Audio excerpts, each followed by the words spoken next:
The fascinating untold story of the Liao Dynasty. The Liao Dynasty, also known as the Khitan State or the Great Liao, was an imperial dynasty in northern China from 916 until its fall in 1125. It formed around the time of the collapse of the Tang dynasty and was ruled by the Yelu clan of the Khitan people. The dynasty ruled over what is today northeast China, the Mongolian Plateau, the northern part of the Korean Peninsula, southern parts of the far east of Russia, and the northern tip of the North China Plain. The dynasty arose from a consolidation of power among groups of Khitan in the 8th century, followed by campaigns to expand their territory in the latter half of the 9th century. Eventually, under the leadership of Yila chieftain Abaoji, the Khitans proclaimed a Chinese-style dynastic state in 916. The Liao dynasty launched multiple military campaigns against its neighbouring states and peoples, including the Kumo Xi, Shiwei, Tatars, Zubu, Khongirad, Balhae, Goryeo, later Tang, and the Song dynasty. Its conquest included the 16 prefectures that included present-day Beijing and parts of Hebei, by fueling a proxy war that led to the collapse of the later Tang in 936. In 1004, the Liao launched an expedition against the northern Song dynasty, although heavy fighting led to large numbers of casualties for both empires, which brought about a peaceful settlement through the Chanyuan Treaty. The treaty was honoured for around 120 years as the Liao became the first state to control all of Manchuria. A defining feature during the dynasty was the tension between the Han influences and customs against the traditional Khitan social and political practices.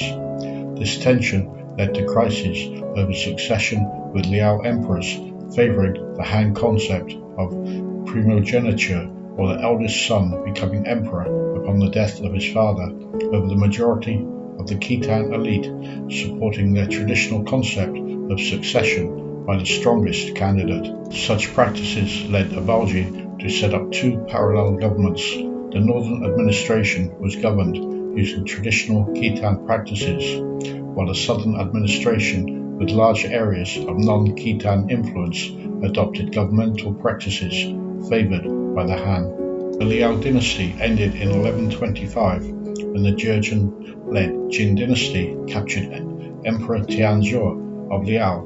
Despite this event, Liao loyalists under the leadership of Telu Dashi, who would become Emperor Taizong, established the Western Liao, which ruled over parts of Central Asia for almost a century before being conquered by the Mongol Empire.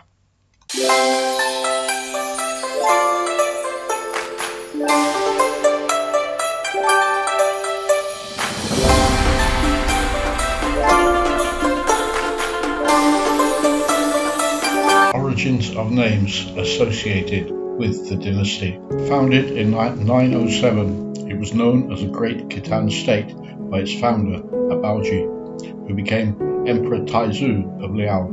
His successor, Emperor Taizong, officially renamed the dynasty in 947 the Great Liao. This was believed to have been due to the inclusion of non-Khitan people living there at that time. In 983, the name changed back to Great Khitan by Emperor Shengzong in an attempt to reassert Khitan identity. In 1066, Emperor Taizong reintroduced the dynastic name the Great Liao, with that title remaining until the collapse of the dynasty in 1125. The dynasty's successor state, the Western Liao, or Karakitai, at first adopted the title Great Liao, with the term Khitai coming to mean China, according to people hailing from Central Asia, Russia, and today's northwestern China. This name was even used in medieval Europe via Islamic and Russian sources. Khitai later reverted to Cathay within the modern era, with words such as Khitai still used to refer to China today by Turkic peoples in some Eastern European states, Uyghurs in China's Xinjiang region, and by Kazakhs in Kazakhstan. There is, however, no consensus among historians as to the original meaning of Liao. While some believe it may have derived from the word iron in the Khitan language, others believe it originates from the Liao River Valley, which was the traditional homeland of the Khitan people. Origins of the Khitan. The earliest references to the Khitan State date from the Book of Wei, completed in 554, and mostly written during the Northern Wei dynasty of 386 until 534. Several written references to the Khitan feature during the late 3rd and 4th centuries. The Book of Jin, completed in 648, and a history of the Jin dynasty of 266 until 420 refer to the Khitans while covering the reign of Murong Shung from 398 until 401, while in 1145 in a history of the Three Kingdoms of Korea mentions a 378 raid by the Khitans. Sinologists believe the Khitans emerged from the Yuan branch of the Xianbei people. The Yuan split into 3 branches after a defeat by another branch of the Xianbei in 345. The branch known as Kumo Xi split again in 388, and from one of those branches emerged the Khitans. This view is backed up by the Book of Wei, which describes the Khitans' Xianbei origins. Theories from the Song dynasty dispute that belief and claim the Khitans descended from the Xiongnu people, while modern historians have rejected that idea, although they admit they could have originated from both Xiongnu and Xianbei mixed ethnicity. Whatever their origins may have been, there is little to dispute the Khitans and Kumo Xi fled the region of Xiongmo after they split from the Yuan. After facing invasions from the Ruran, Khongirad and Goryeo, they fled south to the east of the Bailang River, known today as the Darling River. By the time the Book of Wei was completed in 554, the Khitans had formed their own state in what are today the provinces of Jilin and Liaoning. After suffering a number of military defeats to nomadic groups in the region, as well as the northern Qi and Sui dynasties, the Khitans found themselves under the influence of Turkic tribes such as the Uyghurs, as well as the Tang dynasty. In the Book of Sui, the Khitan were described as being bellicose in plundering and raiding borders, as well as being described as the most uncourteous and arrogant among all barbarians. Life was harsh in the windy and frigid northern desert for the Khitan people, as they existed on animal husbandry, hunting and fishing for their food, in addition to wool and hides for their clothing. Their wealth was measured through the number of horses they owned and the strength of their armies. Soldiers were only mobilized when required for military campaigns. They were known for their accuracy as mounted archers. 8 original tribes. There were originally 8 Khitan tribes, with each sharing power by rotating leader triangularly. In 553, the Khitans suffered a defeat to the northern Qi, losing a large number of their soldiers as well as their cattle. For a time, their nomadic lifestyle saw them residing for safety reasons in Goryeo, today's North Korea. In 605, they suffered another devastating defeat, this time by the Turkic armies, and lost 40,000 men and women. The 8 tribes were no more, and only 2 Khitan leaders were known from this point, Jurchen and Wu. At some point during the Sui dynasty, the Khitans became more organized militarily, and in the 7th century they unified with the Balhae Confederation. After this period of unity, the system of rotating leadership was replaced by one known as Shishuan, electing a leader on his talent and ability from the Balhae lineage. Brothers, cousins and nephews often succeeded rather than the oldest son, as was common practice within imperial dynasties of China.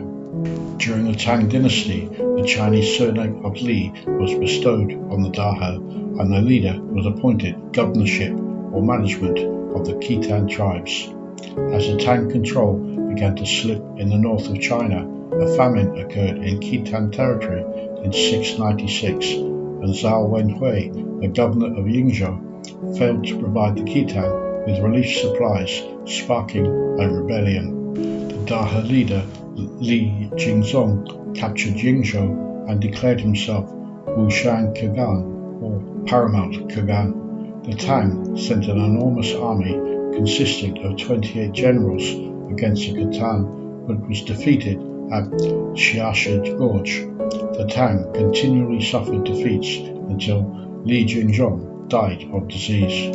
The Turkic armies aided the Tang in attacking the Khitans, although after some setbacks the Khitans again took Yingzhou before seizing Yozhou.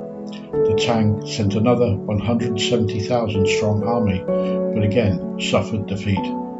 After another 200,000 army were defeated, it took another 15 years before the Tang were able to reassert control over the Khitans.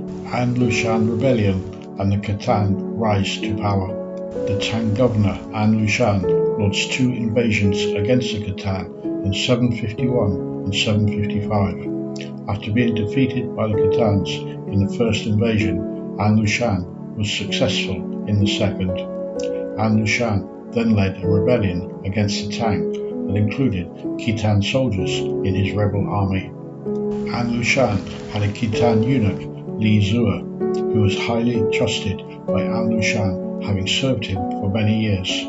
Li Zue was approached by conspirators who wanted An Lushan dead for his treatment of his subordinates. An Lushan was hacked to death by Li Zue and another who had previously been beaten by An Lushan. The An Lushan rebellion marked the beginning of the end of the Tang dynasty. Following the An Lushan rebellion, the Khitans became vassals to the Uyghurs while also paying tribute to the Tang. This lasted from 755 until the fall of the Uyghurs in 840. From that time until the rise of Abaoji, the Khitans remained a tributary of the Tang. However, towards the end of that period, the Khitans began a series of conquests under the rule of Shengzong Khagan. There are no exact records as to when these events took place. What is known is that the Khitans attacked the Kumo Xi and Shiwei. Abaoji's father, Saladi, captured several Kumo Xi and forced them to move to Qinghe. Towards the end of the Xiantong period, from 860 until 874, Shi'e became the king, and taking advantage of Chinese turmoil, they expanded their kingdom, conducting frequent raids across their borders. They subdued all 5 tribes of the Kumo Xi, the 7 tribes of Shiwei, as well as the Jurchen to the north, and captured land from the Turkics to the west. In no time, all the northeastern barbarians had surrendered to them. The use of Khitan large script. In 920, the development of a Khitan system of writing was ordered by Abaoji. This became known as Khitan large script, and while it was superficially similar to Chinese writing, it arbitrarily added and reduced brushstrokes to those Chinese characters that made it unrecognizable to readers of Han Chinese. In 925, a Uyghur delegation's arrival led Abaoji to instruct his younger brother, Yelu, to study the Old Uyghur language. The influence of this language led to the development of another writing style known as Khitan small script that used more phonetic elements. This style of script was mainly used for inscriptions on memorials of wood and stone, as well as for record keeping in the northern administration. There are no documents written in Khitan script that survive today, which would suggest few were written. In the southern administration, Han Chinese was a language which many Khitans learned, including Abaoji's own sons. Khitan expansion. During the reign of Abaoji, the Khitan attacked numerous neighbours to expand the Liao territory. Abaoji led campaigns against the steppe nomads, and in 908 against the Shiwei, the Kumo Xi in 910, the Kubu in 912, the Khongirad in 915 and 919, the second of these to subdue that enemy. From 922 until 923, he raided first the Jin, then its successor, the later Tang, followed a year later by an attack on the Tatars. These attacks and attempts at expansion continued right up until Abaoji's death of typhoid fever at the age of 54 in 926. One of these attacks on the Balhae led to their relocating to what is now the province of Liaoning, with others moving to what is now Heilongjiang. Emperor Taizong of Liao, Yelu de Guang, who ruled from 926 until 947, was the second son of Shulu Ping and not the first in line to succeed upon the death of Abaoji. His older brother, Yelu Bei, was the heir apparent, but was disliked by the majority of the Khitan elite for his intellect and taste for Chinese culture. Yelu Bei was a skilled painter, fluent in writing both Khitan and Chinese, with taste for music, medicine, and these qualities meant he was not favoured to lead the Khitans forward. Bei's mother, Shulu Ping, exceptionally powerful herself, commanded an army of thousands of horsemen and led them in battle on campaigns, and had her right hand removed to be buried alongside her late husband, Abaoji.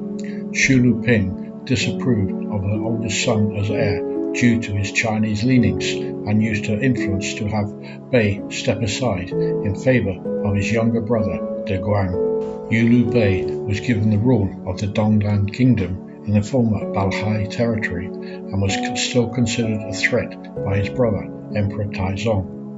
In 929, the emperor ordered that the Dongdan capital and all its occupants move to the eastern capital Dongjing, and Dongdan lost its status as a semi-autonomous state. In 930, Bei fled to the later Tang, where he was received as an honoured guest by Li Shiyuan. When the later Tang were overthrown in 937 by the later Jin, a puppet ruler of the Khitans, Bei was killed by Shi Jingtan. Shi Jingtan was invested as the emperor of the later Jin by the Khitans, and in 938 the puppet emperor transferred the 16 prefectures, modern-day Hebei and Beijing, over to the Khitans. This gave them direct access to the strategic fortifications across northern China and the equally important Central Plains. The Khitans were given permission to cross later Jin territory to attack the southern Tang, at that time their greatest political rival. When Shi Jingtan died in 942, he was replaced by his nephew, Shi Chongwei, who was heavily influenced by the anti-Khitan court of army commander Jing Yangguan. In 943, Shi Chongwei revoked the trading privileges of the Khitans, confiscated Khitan property in Kaifeng, and sent them back to Khitan territory. The following year, Taizong ordered the invasion of the later Jin, but on this occasion they were defeated, with Taizong escaping the battle on a camel. Eventually, the Khitans wore down their enemy, and in 946 the later Jin surrendered, leaving Taizong to enter the city of Kaifeng unopposed. The Jin emperor and his family were exiled, the army disarmed and disbanded, and the horses confiscated. Upon the victory, Taizong formally adopted the dynastic name of the Great Liao and regarded themselves as the rulers of China. However, the taste of victory was somewhat short-lived.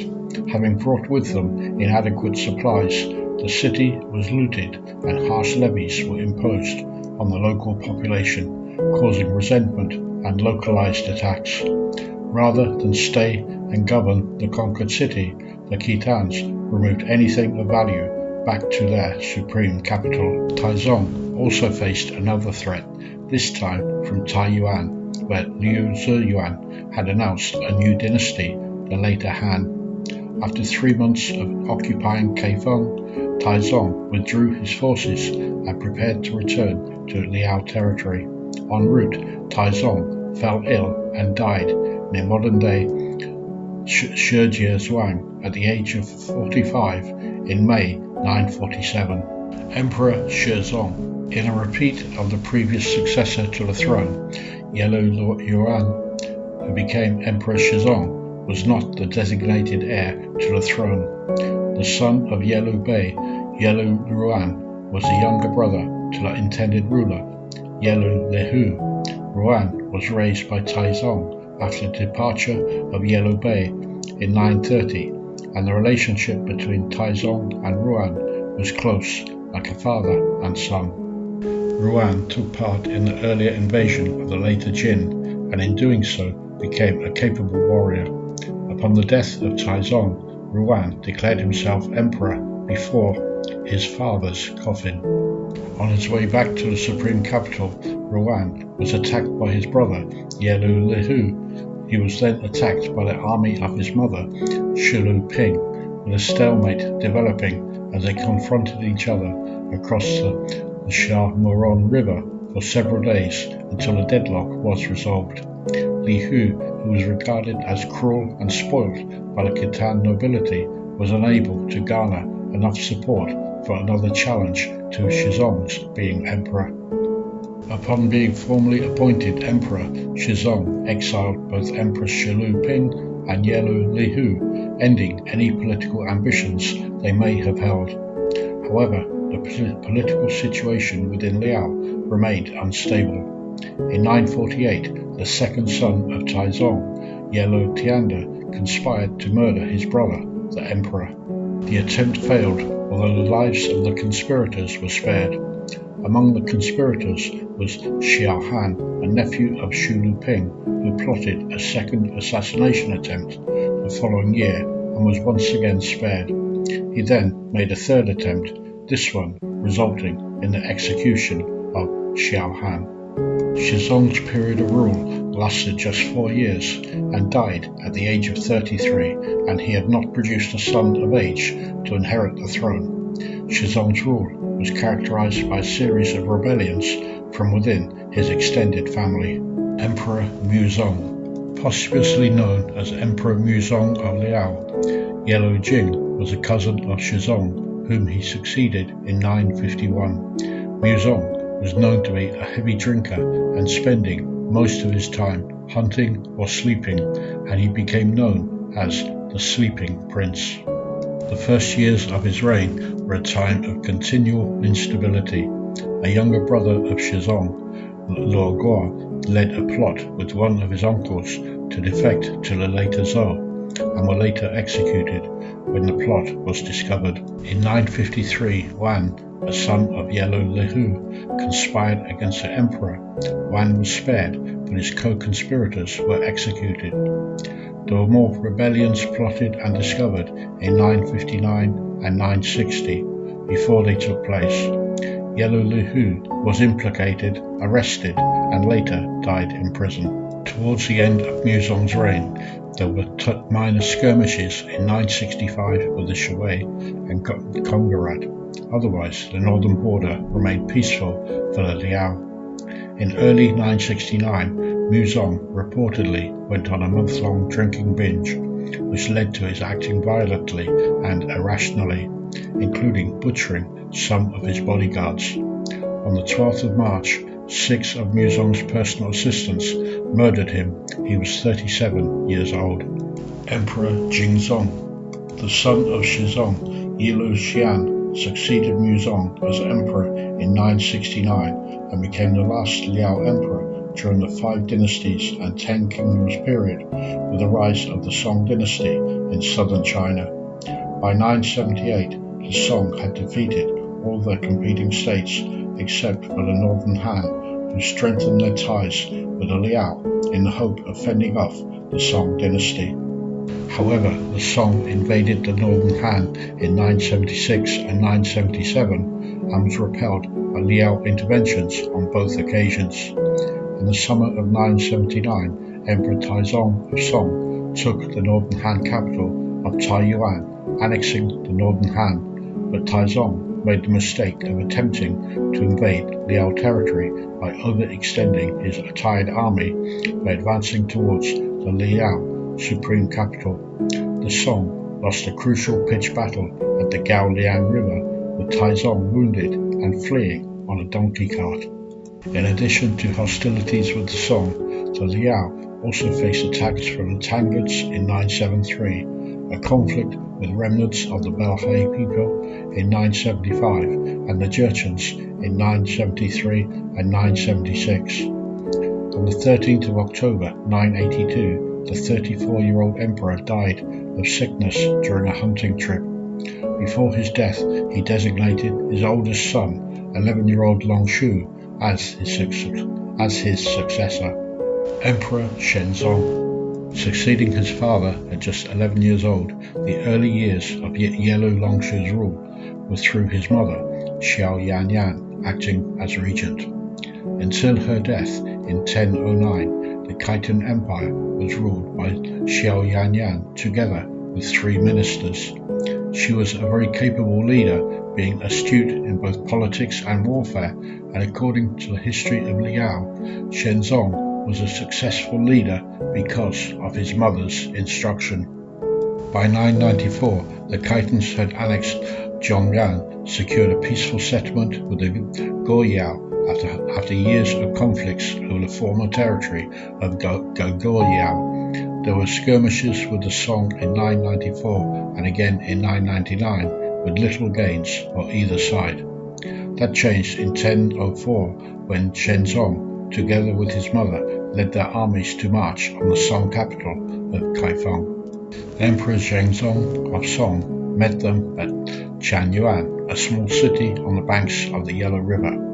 In January 1005, the two sides signed the Chanyuan Treaty, which stipulated the Song would give the Liao 200,000 bolts of silk and 100,000 ounces of silver every year that the two emperors addressed each other as equals. These tributes were later increased when the Song feared that Liao would side with the Western Liao. No major wars were fought between the Khitans and Song for over a century following the signing of the treaty. Emperor Shenzong died on the 25th of June 1031 at the age of 60. On his deathbed, he entrusted his ministers Xiao Xiaomu and Xiao Xuan to enthrone his oldest son, the 15-year-old Yelu Zongshen. Emperor Shengzong.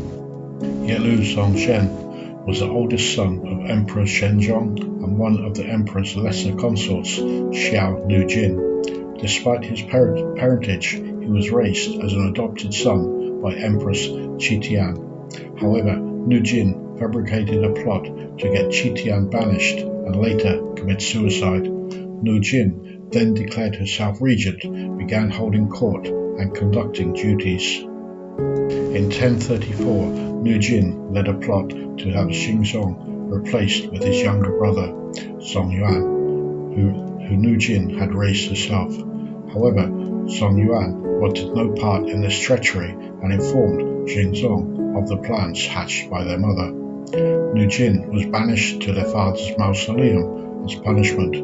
Songyuan, for his loyalty to his brother, was given the title Imperial Younger Brother, as well as other high-ranking posts. Militarily, the Liao seemed to be in a state of decline during the reign of Shengzong. This was largely due to the number of wars conducted in previous decades, adding a great burden on the people through taxes. One remedy was to withdraw guards from garrisons in far-off territories and concentrating on the defense of key areas in the south and east. In 1044, Tanguts living in Liao territory rebelled and sought refuge in Western Xia. Li Yuanhua was blamed for the insurrection and an invasion force was sent to seek him out. Liao forces initially had small victories but failed to take the Xia capital and were brutally beaten by Yuanhua's defending force. There was reportedly a succession of carts bringing the Liao dead back across the desert. In 1048, the Xia emperor died, with control passing to an infant. The Khitans, seeking revenge, invaded with some success as well as defeats over a number of years. In 1053, peace was agreed and the Western Xia became a tributary state of Liao. On August 28, 1055, Shenzong fell ill and died at the age of 39. Emperor Taizong. Yelu Hongji, posthumously known as Emperor Taizong, succeeded his father, having gained experience in governing while his father was still alive. However, unlike his father, Taizong did not face a succession crisis, with no disputes on his succession. His reign was noted for the increase in sinicization. In 1055, all officials were required to wear Chinese-style clothing at major ceremonies. Taizong himself was in favor of Chinese ritual, having learnt poetry, Confucianism, and Buddhism. He placed great emphasis on Chinese education and the imperial examinations for selecting officials. In 1063, there was a rebellion by pro-Khitan elements led by Zhong Yuan. In 1061, Zhong Yuan's son, Yelu, was appointed Southern Commissioner for Military Affairs, and he became a figurehead for dissident noblemen. In 1063, a faction of those dissidents ambushed Taizong while he was on a hunting trip. Taizong was wounded, saved by his servants and his mother, the Empress Dowager Renyi, who led the guards to ward off the attackers. The ensuing battle continued until dawn, leaving Yelu dead, having been hit by an arrow. While some fled, Zhong Yuan committed suicide to avoid capture. Yelu Ming, viceroy of the southern capital and a co-conspirator in the rebellion, did not give up on hearing of the death of Zhong Yuan. He led a force of Kumo Xi into the capital, armed with weapons, ready to fight. But the garrison was prepared, and when Ming arrived, he was promptly executed, along with all his fellow conspirators and their families. This led to extensive changes in Liao leadership. Taizong showed little regard for the complexities of running the administration. His only interest was in scholarly pursuits. His lack of interest led to corruption and worthless officials being appointed. Yelu Yixin was the only man of influence after his main rival, Yelu Rinqian, died in 1072. 3 years later, Taizong's son and heir apparent, Prince John, who was both well educated and a skilled horseman and archer, emerged as a potential threat to Yixin's influence over Taizong. Yixin set in motion plans to remove John, first by eliminating his mother, Xiao Guanyin. She was accused by one of her household of having an affair with a palace musician, Zhao Weiyi. In addition to this, she was further accused of having written erotic poems to Zhao. Believing the evidence Yixin presented before him, Taizong ordered the execution of Zhao and his entire clan, while the Empress was ordered to commit suicide. Her body was then returned to her family, wrapped inside a mat. Yelu Jun, the prince, swore revenge for his mother's death, and shortly after this, Yixin survived an assassination attempt. In 1077, Yixin implicated a number of officials. All his enemies were involved in a plot to replace Taizong with Jun. The emperor at first did nothing until a false confession against Jun was fabricated. This resulted in Yixin being demoted to a status of commoner and imprisonment. While imprisoned, Yixin sent emissaries to kill Jun and report his death as an illness.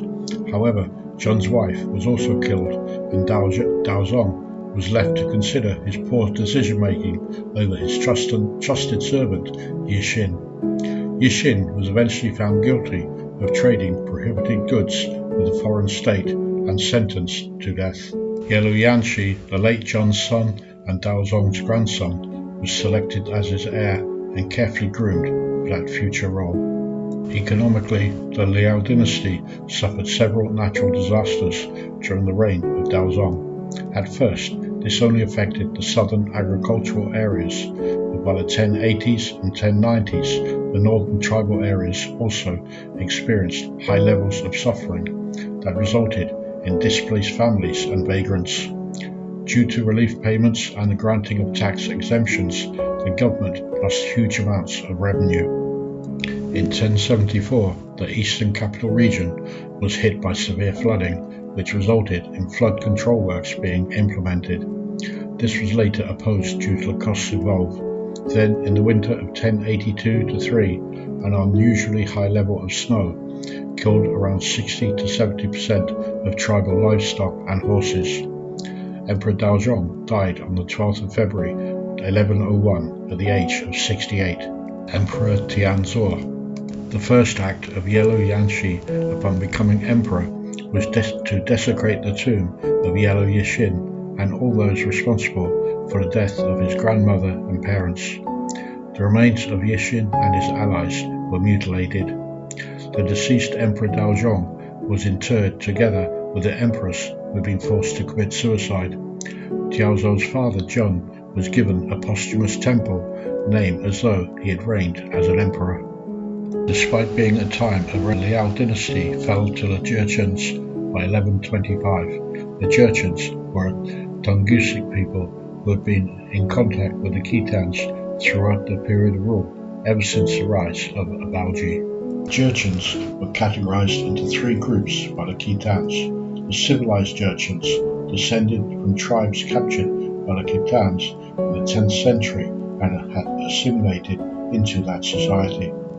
The obedient Jurchens were subordinate to the Khitans and had regular contact with the royal court. And the third group were the wild Jurchens who lived in the lower Songhua River Valley and the mountains of what is today the province of Heilongjiang. This last group was subordinate to the Liao while being functionally independent. During the 11th century, one of the Jurchen's wild clans, the Wanyan, had established dominance over their neighbours and created a semblance of Jurchen unity. This was recognised by the Liao court, with their chieftains being given the title of military governor. The Jurchens resented the behaviour of Liao officials, particularly those at Ningjiang, the main border trading post, as they felt they were constantly being cheated by the Liao. The Jurchen problem escalated in 1112 when Tianzong was on a fishing expedition on the Huntong River, today known as the Songhua River, where the Jurchen tribes were expected to pay homage to the emperor. As a symbolic gesture of obedience, the Jurchen chiefs were expected to get up in turn and dance before the emperor. One of them, Aguda, refused to join the ritual. Tianzong wanted Aguda to be executed for his act of defiance, but he was dissuaded from completing this act. Aguda was elected the Jurchen's ruler the following year and immediately began harassing the Liao for the return of Ashu, a Jurchen chief who had taken refuge in Liao territory. When Aguda's demands were ignored, he began the construction of fortifications close to the Liao border. In the autumn of 1114, Aguda attacked Ningjiang, and underestimating the threat posed by the Jurchen, Tianzong sent a small detachment of Balhae warriors from the eastern capital, who were overwhelmingly defeated. Another army of Khitan and Kumo Xi soldiers was defeated on the Songhua. By the end of that year, several border prefectures had been taken by the Jurchens, and some neighbouring tribes had allied themselves to the Jurchen cause. In 1115, Tianzong sent envoys to negotiate for peace, but Aguda had already declared himself the emperor of the Jin dynasty and rejected the peace deal because he was not addressed by his new title. Aguda continued to demand the return of Ashu and the withdrawal of soldiers from Huanglong, the main administrative centre of the region. Huanglong then fell to the Jin that autumn. Tianzong sent a huge army west of the Songhua in the winter of 1115. This invasion was undermined by a plot to dethrone him and install his uncle, Prince Chun.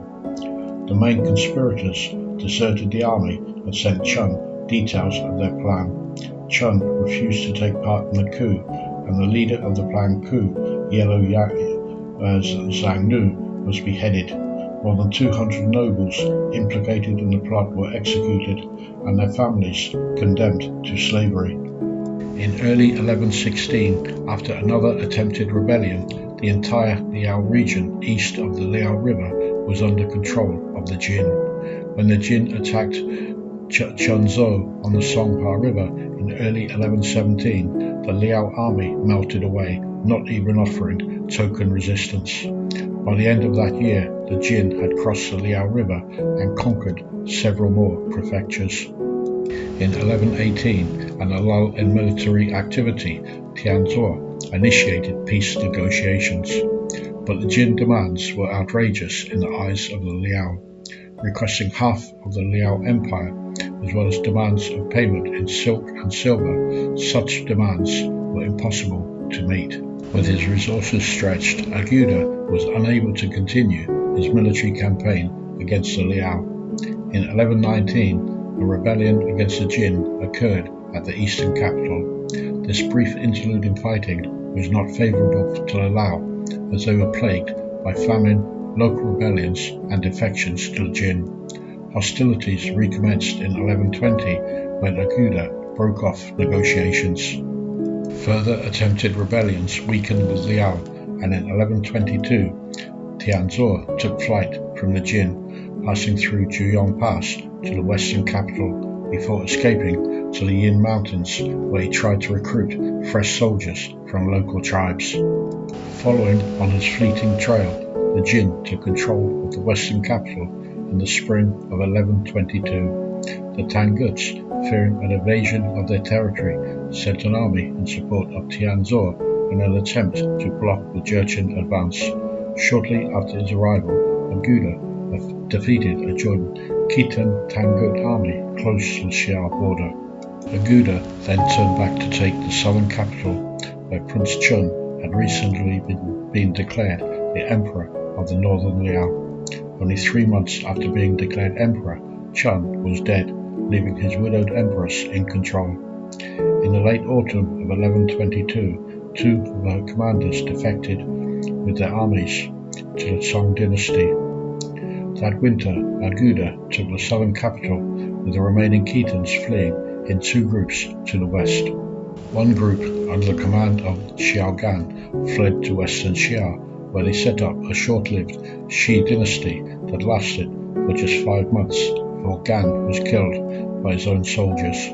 The second group, led by Yelu, joined up with Tianzong at the Xia border. In the early summer of 1123, Dashi was captured by the Jin and forced to lead them to Tianzong's camp, where the entire imperial family, except for Tianzong and 1 son, were captured. Tianzong sought refuge with the western Xia, who were initially receptive, but fled once again when the western Xia emperor, Chongxing, declared his dynasty a vassal of Jin in 1124. Tianzong fled further north into the steppes and the safety of the Khongirad. Despite all that had occurred, Tianzong still clung to the belief that he could retake the western and southern capitals. Tianzong was finally captured in 1125 and taken to the Jin court, where he remained until his death in 1128 at the age of 54. Kara Khitai. Yellow Dasher, having been released from capture by the Jin, headed northwest and established himself at the military garrison of Kaidun, modern-day Shengzong. Having secured the allegiance of the garrison army of around 20,000 soldiers, he set himself up as a Gurkhan, or Universal Khan. In 1130, he headed further west with his army of followers to what is now Kyrgyzstan. He attempted to reclaim former Liao territory, but that ended in disaster before he established a permanent Khitan State in Central Asia, known as the Kara Khitai, or the Western Liao Dynasty. This new Liao Empire expanded as far as the Arose, defeated the Kara Khanate and the Seljuk Empire at the Battle of Katwan in 1141, which established their dominance in the region. The Kara Khitai was a multicultural state with a religious tolerance. This offshoot of the Liao dynasty continued until 1211, when it was usurped by the Namans. Conclusion. At its height, the Liao dynasty numbered around 750,000 Khitans and between 2 and 3 million ethnic Han Chinese. The dynasty covered what is now the provinces of Shanxi, Hebei, Liaoning, Jilin, Heilongjiang and Inner Mongolia within China. Areas outside of today's China include the northern areas of the Korean Peninsula, some areas of the far east of Russia, and most of the country of Mongolia.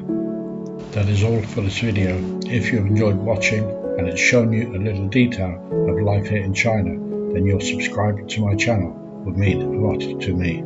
Thank you for watching. Make sure you click on the link to the next video, and until the next time, goodbye for now.